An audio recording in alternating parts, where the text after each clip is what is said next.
Right, good morning, welcome back. This is a Harley Davidson Street Bob, the new Softail variety, and these bikes come with what I think is the easiest rear wheel alignment setup yet. It's so straightforward. Here, with the adjuster bolt on the front of the axle, there is a little tiny platform right next to it, and you measure from that to the center of the axle. Now, the axle on these bikes is a tube, and the holes each end are different diameters. So you can't measure to the side of the tube, which would be common sense. You have to measure to the center, and you have to find the center. Now you can go to your dealer and you can buy a special tool. It's a couple of little nylon or plastic buttons that fit in the end of the axle tube, and they've got a point on them. And that point becomes an indicator, and you measure from that platform to the point.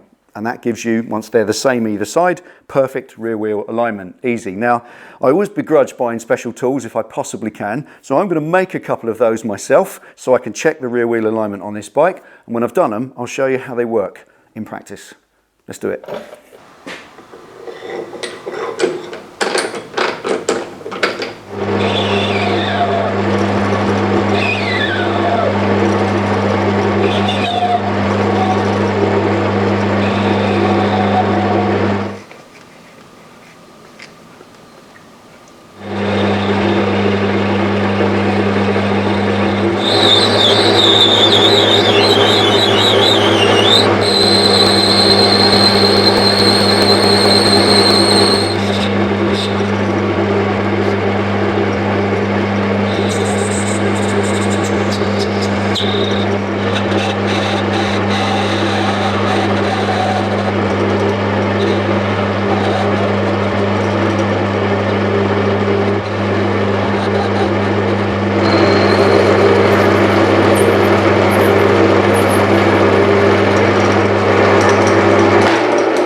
Take my little plug, pop it in the axle, and then I'm going to use this little 10cm rule I've got. Use what you have, nice and flat. I'm going to pop that between the pipes and rest it on that little machined flat that's there.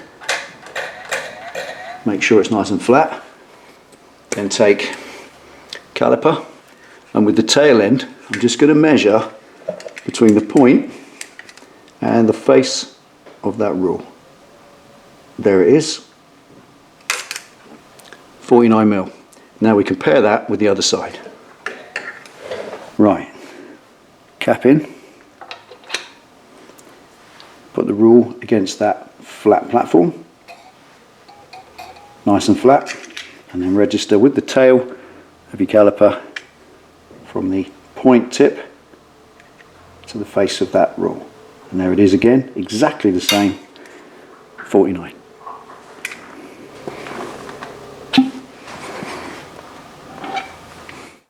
Right, there we are. So rear wheel alignment, as you can see how easy it is. I don't think you need a specific video on that, but to find the center of the axle tube, that's a little bit more of a challenge, and there we are. That's the way to do it. Now you can purchase a similar thing to these from your dealer and just pop them in and just use them. Simple, but I didn't. I made my own, and that brings me to something else. Many times the pedants will point out to me that, but you've got a lathe, but you've got materials and the skills to use it, or what about your time? Well, yes, of course, but firstly, my time is mine. I can do with it as I wish. It doesn't cost me any money. Also, the lathe, well, yeah, that was a lot of money, but a long, long time ago, and it's paid for itself many times over by just such jobs as this, where I've been able to make parts myself and not had to go to the dealer and hand over my money for something that I can make in no time at all. So there we are. I think that's priceless. Anyway, thanks for watching. I'll see you next time.